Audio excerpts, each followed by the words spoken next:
फार शिवक बंधू आणि भगिनींनो, आतापर्यंत फार सुंदर मार्गदर्शन झाले. महात्यागी बाबा जमदूजींनी एका परमेश्वराची प्राप्ती केली. बाबांनी स्वतःचं कुटुंब साधलं आणि आमच्यासारखे जेवढे बी दुःखी लोक होते आमच्याकरता बाबांनी 1949 ला मानव धर्माची स्थापना केली. आम्ही दुःखी होतो. या मार्गामध्ये कोणी सुखी आलेला नाहीये. या मार्गामध्ये जो आलाय तो 12 गाडचं पाणी पिऊनच आलाय. कोणी सुखी या मार्गामध्ये आलं नाही. करिता तुम्हाला एक अनुभव सांगतो.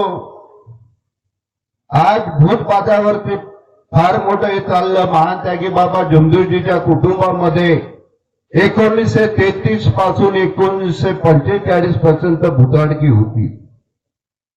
तसं माझ्या क्षेत्राला एक भजेपार म्हणून गाव आहे. त्या गावामध्ये रिनाईत परिवार या मार्गामध्ये आला. कारण की त्या बाईच्या अंगामध्ये लगातार सैतान येत होतं आणि या मार्गामध्ये आल्यानंतर तो सैतान निघाला. मार्गामध्ये आल्यानंतर कुटुंब सुखी चालू लागला. परंतु त्याग झालं आणि त्याग झाल्यानंतर त्या बाईच्या अंगामध्ये सैतान येऊ लागला. एवढी मोठी गोष्ट आहे. या मार्गामध्ये सैतान पडते नाव घेता बरोबर, परंतु त्यागी झाल्यानंतर त्या बाईच्या अंगामध्ये सैतान सुरू झालं. त्या बाईला लाभकर मंडळामध्ये घेऊन गेले, मौद्याला घेऊन गेले, परंतु त्या बाईच्या अंगाचं सैतान निघालं नाही. तिथे गेल्याकरता नाही आणि घरी आल्यानंतर सैतान सुरू झालं. मार्गाची बदनामी होऊ लागली. मला काही भजेबारवाले मिळालेले ते म्हणू लागले, चौधरीजी तुम्ही तर फार मोठे बोलता की या मार्गामध्ये सैतान असो आणि कोणतीच बिमारी असो बसते, परंतु त्या बाईच्या अंगाचं सैतान निघालं नाही. मार्गदर्शक परेशान झाला. धरमपालजी पटले मार्गदर्शक होते. परेशान झाले ते आणि त्यांनी माझ्याकडे त्यांना पाठवलं. पती पत्नी दोघेही आले. दोघेही आल्यानंतर सांगू लागले, म्हणे आजी सैतान येत राहते पर सैतान जात नाही. आपला मार्ग कसा आहे? बाबांनी आम्हाला काही नियम दिलाय. आम्ही जेव्हा मार्गामध्ये येतो त्याचे वेगळे नियम आहेत आणि जेव्हा मी त्याग करतो त्याचे वेगळे नियम आहेत. मी त्या शेवकाला एकच शब्द म्हटलं, 500 रुपये का आणले? मी म्हटले 500 रुपये घे आणि 500 रुपयाचा स्टॅम्प आण. मी लिहून देतो. जर या मार्गाच्या शेवटच्या जागर तत्वशब्द नियमानं चालते त्या कुटुंबावरती कधी दुःख येणार नाही. आणि आज पण मी तेच बोलतो. तुम्ही खोटं बोलता म्हटलं. तुम्ही स्वतः बदनाम होऊन राहिल्याने या मानव धर्माला बदनाम करून राहिलाय. जे काय ते तुम्ही सत्य सांगा. पती पत्नी एकमेकाकडे पाहू लागले. तेव्हा मी म्हटलं कुणाला सांगणार नाही, तुम्ही सत्य बोला. तेव्हा का सांगू लागली? सेवकांनी सेविका काकाजी म्हणे त्यागामध्ये ब्रह्मचारी होताचं पालन झालं नाही. नियम काय? मांसाहार करू नये, ब्रह्मचारी होताचे पालन करावे. औषध उपचार करू नये, तळलेले भाजलेले पदार्थ खाऊ नये, खाद्य वस्तू उसळवार घेऊ नये आणि त्यागामध्ये भांडण करू नये असे 20 नियम बाबांनी तुम्हाला दिलाय. मार्गदर्शकाला फोन केलो, मार्गदर्शकाला सांगितलं, मी म्हटलं अशी याची गलती झाली, तू गावभर पेरूच नको. कारण की कधी कधी काय असते, मार्गदर्शकाच्या गलतीनी सेवक सांगत नाही, गावभर पेरूच नको, याला तू साधे कार्य दे आणि 42 दिवसाचे त्यागाचे कार्य दे. साधे कार्य झाले आणि त्याच्यानंतर 42 दिवसाचे कार्य झाले, त्याचं भूत निघून गेला. दुसरी गोष्ट, बाबांनी चर्चा बैठकीला फार मोठं महत्व दिलं.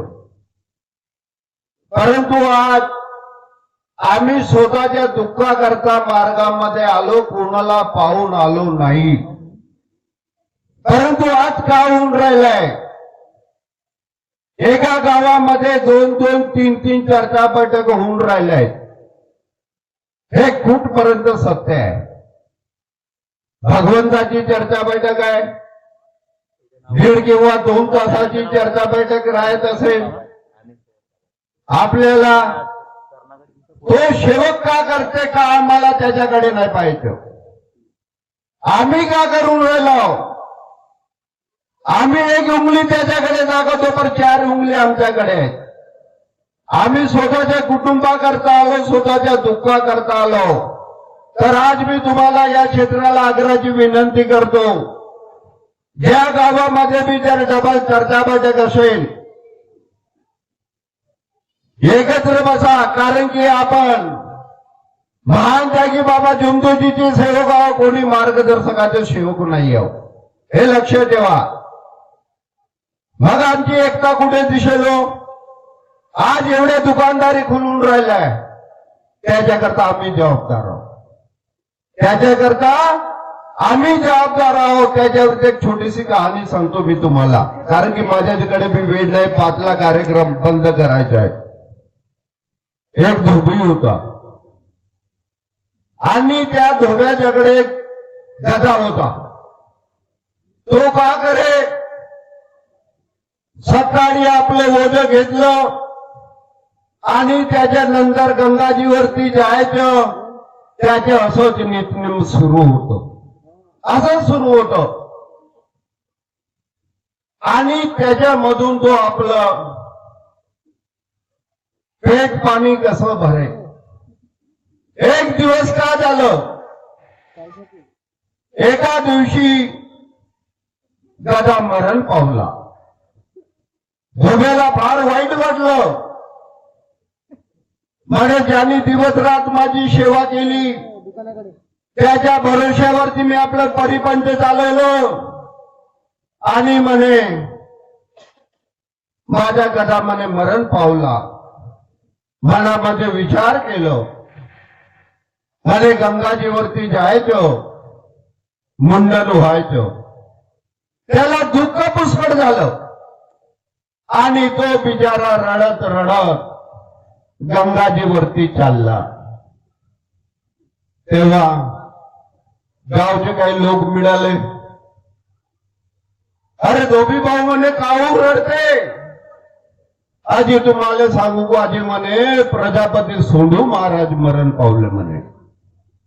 प्रजापती सोंडू महाराज मरण पावले म्हणे. त्या गाववाल्यांना वाटलं प्रजापती सोंडू महाराज कुठला राजा असेल, त्यांना बी वाटलं एक म्हणे धोबी म्हणे प्रजापती सोंडू महाराज करता मुंडन करायला चालते, तर ते बी बिचारे मागे मागे चालले. असं करता करता पूर्ण गाव मुंडन झालं, पूर्ण गाव मुंडन झालं. पहा, तेव्हा त्या गावामध्ये एक चांगले ग्रस्त आले आणि गावामध्ये जेव्हा एंट्री केली तर तबला छाटीत दिसू लागलं त्या गावामध्ये, कारण की त्या गावामध्ये पूर्ण मुंडन झालं. तेव्हा त्याने विचारलं, म्हणे तुमच्या गावामध्ये आलो, पूर्ण गाव मुंडन झालं. का झालं बाबा म्हणे? तुम्हाला माहित नाही का जी म्हणे? नाही बाबा म्हणे, आजी प्रजापती सोंडू महाराज मरण पावले म्हणे. हे कुठले राजा होते म्हणे? मला माहित नाही जी म्हणे. मला पांडून सांगितलं, गोंडून सांगितलं. असं करता करता जेव्हा त्या धोब्यावरती आले आणि जेव्हा त्या धोब्याला विचारलं, म्हणे धोबी महाराज, प्रजापती सोंडू महाराज कोण होते? जी नाही जी म्हणे माझ्या गद्याचं नाव होतं म्हणे. का म्हणून राहिलंय? माझ्या गद्याचं नाव होतं म्हणे. तर आज जी कंडिशन आहे, आजची कंडिशन, आज ती कंडिशन होऊन राहिल्याकरता शेवक शेवकींना तुम्हाला आग्रहाची विनंती करतो. महानदाजी बाबा जमदोजीने मंडळ स्थापन केलं. आज आपल्याला कोणाच्या पाठीशी राहायचे आहे? आज आम्हाला मंडळाच्या पाठीशी राहायचं आहे, हे लक्षात ठेवा. दुसरी बात, आम्ही आपलं टोळपोटूला कुत्रा कसं जजन काजी सजपक्सन ना अजी कसे का नाही? अजी टुराला कुत्रा कसे का नाही? जब गारी देसे जनता कवस हो का नाही? कवस हो. असंच का बायो? आमरे एक शेवकी नाही, परमिलाबाई टेंबरे आणि बोला सांगन बसे भाई आमरे कुत्रा असो करसे, आमरे कुत्रा असो करसे. मी घेऊया विधवा बाई, ये न कोणतो अल्सेशन कुत्रा लेस का कोणतो बाई? तर का कसे भाऊ कसे आमरांको बंड्या. आता मला एक सांगो, जेव्हा आम्ही आपलं टुराला कुत्रा कसे जन तर होकी माय कुत्री बाई का जी? आजी होकी माय कुत्री बाई का? तर आम्हाला बाबांनी का सांगितलं? स्त्रियांनी पती देवाला मुलाबाळांना वाईट शब्दात बोलू नये, कारण की ही दैवी शक्ती आहे, जागृत शक्ती आहे. आम्हाला सांभाळून बोलावं लागेल, कारण की आम्ही मानव धर्माचे शिवभाव आणि बाबांनी 4 शब्द 5 नियमाचं दिलं आहे. आम्हाला त्या प्रकारे चालायचं आहे. इथे सगळ्या शेवकांनी आमचं मान सन्मान केलं आणि हा जो येणारा वर्ष आहे सगळ्याला सुख समृद्धीचे जावो असं भगवान चरणी प्रार्थना करतो आणि आपल्या शब्दाला विराम देतो. सगळ्यांना माझं नमस्कार. नमस्कार. धन्यवाद चौधरी साहेब.